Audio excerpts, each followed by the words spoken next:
দুনিয়া খুব বুঝায়, কিন্তু কবর বুঝানোর মতো, আখিরাত মনে করাই দেওয়ার মতো লোকের বড়ই অভাব।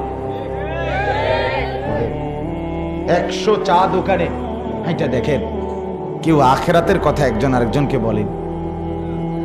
হ্যাঁ, আখিরাত মনে করেন। বাজারের আড্ডায়, হোটেলে, কত হোটেলগুলোতে কত কথা হয়, রেস্তোরাঁয়, মার্কেটে, বিভিন্ন মেলে, দরবারে, মিটিংয়ে, বিভিন্ন খানা দানার অনুষ্ঠানে, সর্বত্রই তো মানুষ কি বলতেছে? কথা বলতেছে। এই ছেলে বিদেশ গেছিনি, টাকা ফাডায়নি, মাইয়াগুন বিয়া দিছুনি, জামাই বালা করছিনি, বিল্ডিং এর কাম ধরছো যে কদ্দুর কিতা হইল, এ কইও না ভাই মেস্তরি জ্বালা, মানে এ পাকনা আলাপ, শুধু ফালতু কথা।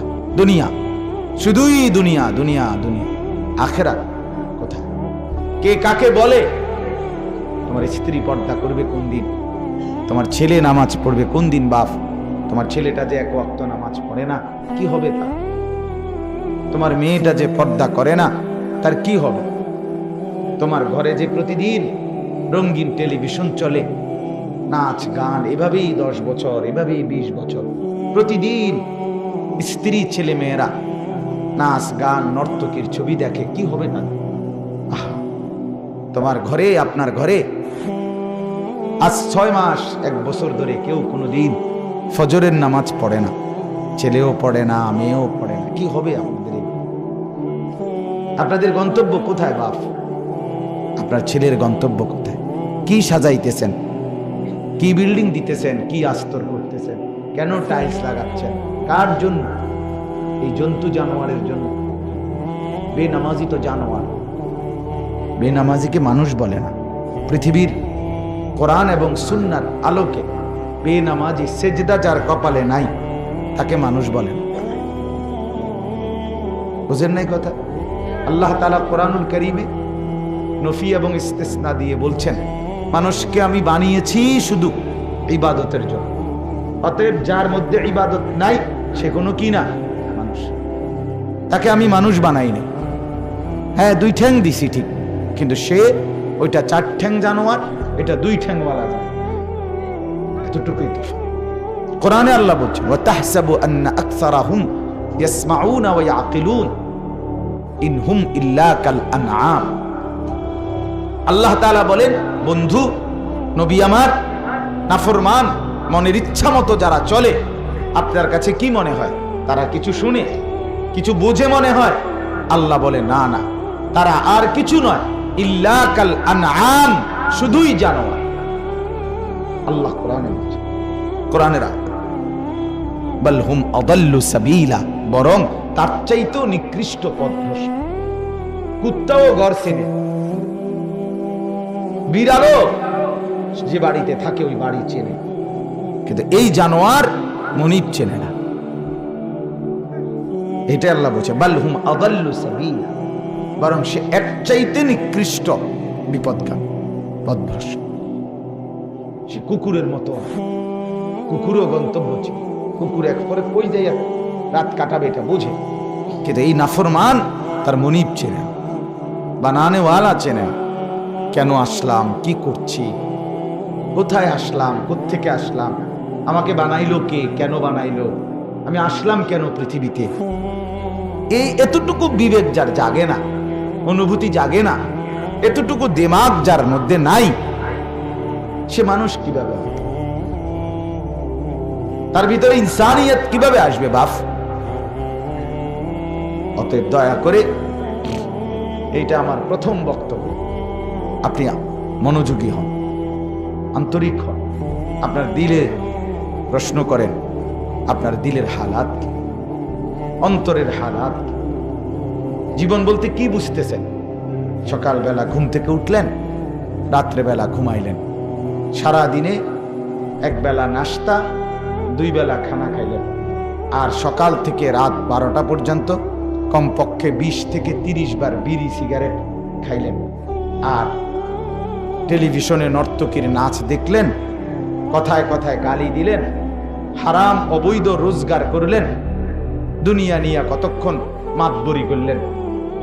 এই তো জিন্দিগি না, এরই তো নাম মুসলমান। এজন্যই তো আল্লাহ বানাইছেন আমাদেরকে, ঠিক না? এগুলো নিয়েই তো আমাদেরকে আখেরাতে গেলে আমরা চলবে তো, সারবে তো। ভাবেন আপনি, আফাহাসিবতুম আন্নামা খালাকনাকুম আবাসান ওয়া আন্নাকুম ইলাইনা লা তুরজাউন। রব্বুল আলামিন বলে, বান্দা তোমরা কি ভেবেছো আমি আল্লাহ তোমাদেরকে অনর্থক বানিয়েছি? তোমাকে কি আমি আল্লাহ এমনি এমনি বানিয়েছি? এই কি ভেবেছো? ওয়া আন্নাকুম ইলাইনা লা তুরজাউন। আল্লাহ বলেন, বান্দা এই কি ভেবেছো? তুমি কি এই মনে করছো আমি আল্লাহর কাছে তোমাকে ফিরতে হবে না? তুমি কি মনে করছো যাইতে হবে না? না, কি বলেন? ফিরতে হবে।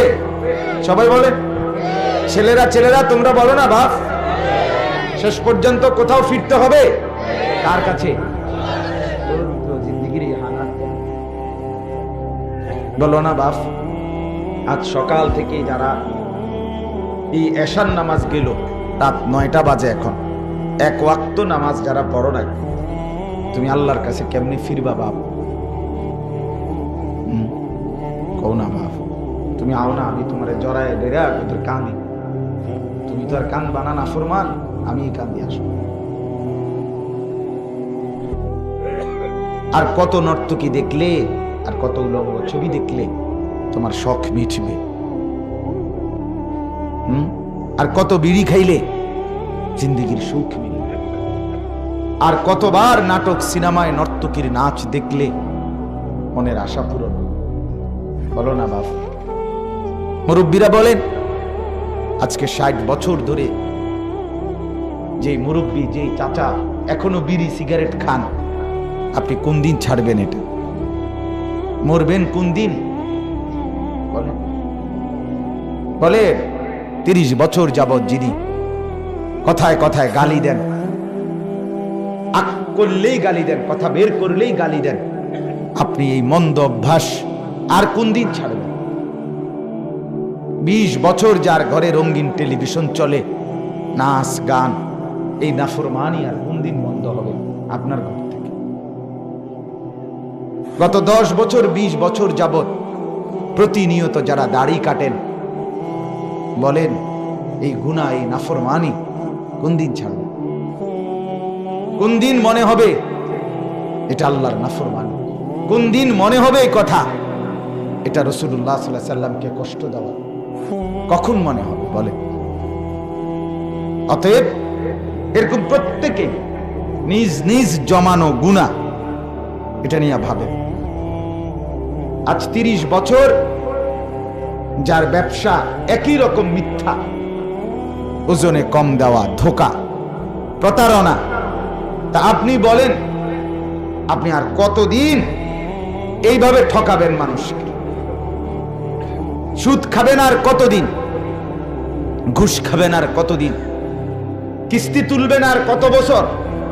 আল্লাহর নাফরমানি ছাড়বেন কতদিন হইলে? আপনার প্ল্যান কি বলে? আমার কথাটা বুঝতেছেন কিনা বলে? অর্থাৎ যে যে গুনার উপরে টিকে আছেন মজবুত, নাফরমানির উপরে, আপনি এটা ছাড়বেন কখন বলে? প্ল্যান কি? একটু ভাবনা ভাবেন। কতদিন পরে বিড়িখানা ছাড়বেন? কতদিন পরে সুদ খাওয়া ছাড়বেন? আর কতদিন পরে ওজনে কম দেওয়া বন্ধ করবেন? আর কতদিন পরে মানুষকে ঠকানো বন্ধ করবেন? মদ, নেশা, জিনা, ব্যভিচার, সুদ, ঘুষ, চুরি, ডাকাতি, ধোঁকা, প্রতারণা বন্ধ করবেন কখন? হাজারো মা, হাজারো বোন, হাজারো স্ত্রী নিজের জীবন যৌবন রাস্তায় রাস্তায় পর পুরুষকে দেখাইয়াই নষ্ট করে দিচ্ছে। এইটার মধ্যেই সুখ খুঁজে পাচ্ছে। এই বেপর্দা, এই বেহায়া, প্রতিদিন বাজারে যাওয়া, মার্কেটে যাওয়া, রাস্তার বখাটে যুবক যে দাঁড়াইয়া মুতে, যার শরীর নাপাক, প্যান্ট নাপাক, যার ভিতরে ন্যূনতম কোনো মানুষের চরিত্র নাই, কোনো মানুষ সে দাঁড়াইয়া পেশাব করতে পারে না, দাঁড়াইয়াও না। শুধু কোনো মানুষ পেশাব করে পানি না নিয়ে, টয়লেট পেপার ব্যবহার না করে মানুষ চলতে পারে না। এটা সম্পূর্ণ কুকুর বিড়ালের স্বভাব। তুমি দেখো মিয়া, তোমার রাস্তার কুত্তার দিকে তুমি দেখো, তার সাথে তোমার তফাৎ দেখো। তুমি যেমন মুত্তা যারা দিয়ে আড়া দাও, ওই জানোয়ারও তো এইভাবে মুত্তা আড়া দাও। তোমার সাথে তফাৎ মিলাও তুমি। এজন্য বাপ আমার অনুরোধ, প্রত্যেকে জওয়ান হন, বুড়া হন, পর্দার আড়ালের মা বোন, আমি এক দরদি ভাই, সবাইকে অনুরোধ করলাম, ভাবেন।